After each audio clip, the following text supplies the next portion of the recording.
Thank you so much, Lady Karley Marx. Absolutely. Okay, fabulous. Great. So, first of all, I just want to say that I've been gagging over your performances that I've seen on YouTube.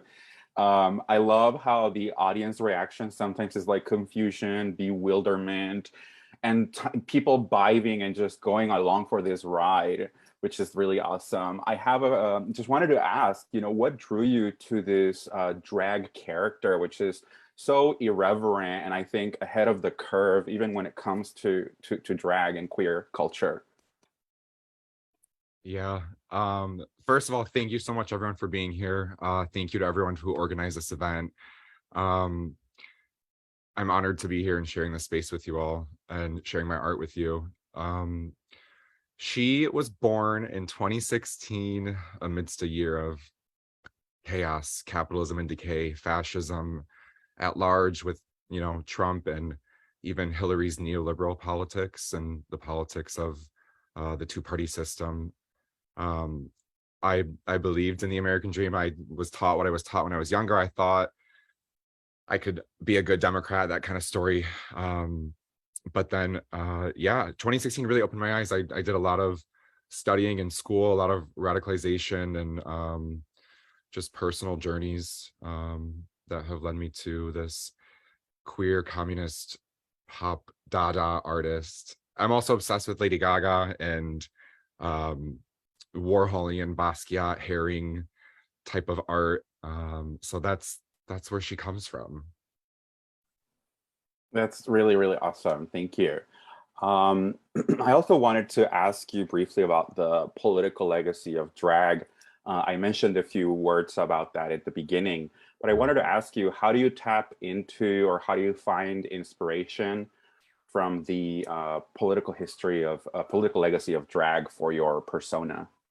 Yeah, I mean, you said the greats, some of the greats already, like Marsha P. Johnson and Sylvia Rivera, the Stonewall, the other trans siblings and icons who led the way for the modern gay queer liberation movement.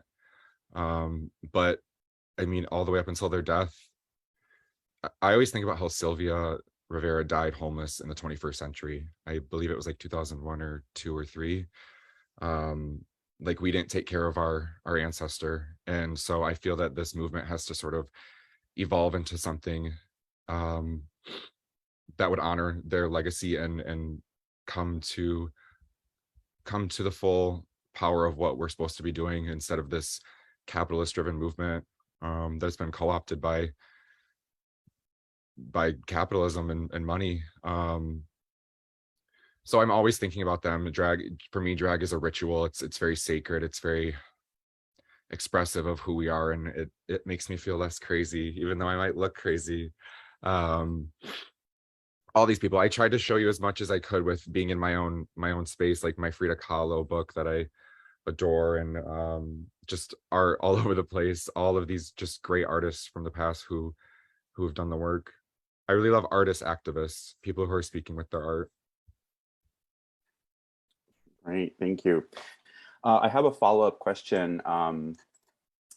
The 2020 the 2020 protests, for example, were a breakthrough moment for trans politics with the emergence of the slogan Black Trans Lives Matter, which was also riding with the energy of the George Floyd uprising of that year.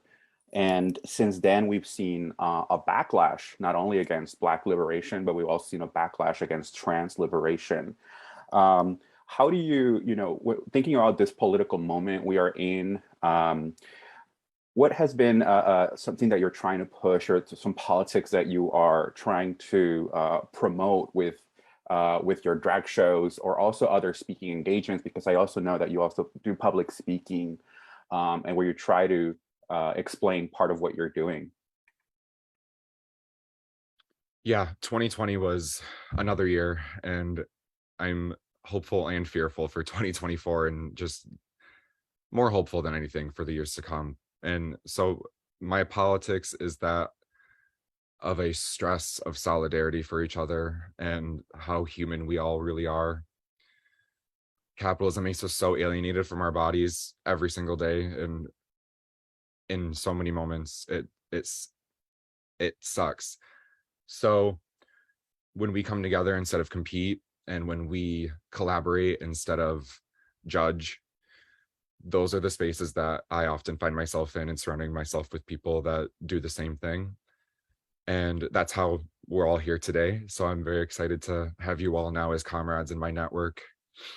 And that's just what we're going to keep doing. I know the left is often sort of stigmatized as never being organized or never being united, but that's what they always want us to believe. So even getting rid of left and right politics, it's truly the 99% versus the 1%. And united, we will change the world and create the world that we want to live in together. Yes, honey, sign me up. Okay, the one last question. What's coming up for you this fall, for example? Any events? Where can comrades and followers see you? Because we do have 2 other speakers, and we're only getting to hear a little bit from what you're doing. But where can other people see you perform or do more public speaking this fall? I'm always active on the social media, as much as I despise it. It's a good tool to organize and share art with each other. So check me on Instagram. My thing is always shifting and morphing and changing, which is part of the persona. But I'll be doing a few events here in Chicago. Something this Thursday in Wicker Park area of Chicago, if anyone's here. See my social medias, and then a few other performances next month as well. But I always love to make digital art accessible art, and just push it out as far and as wide as we can get with the messages of love, art, and peace and unity. Sweet, thank you so much. It's been awesome to have you and have you inaugurate our socialist drag show, and we look forward to more performances in person and also digital virtual. We will keep following you also on social media.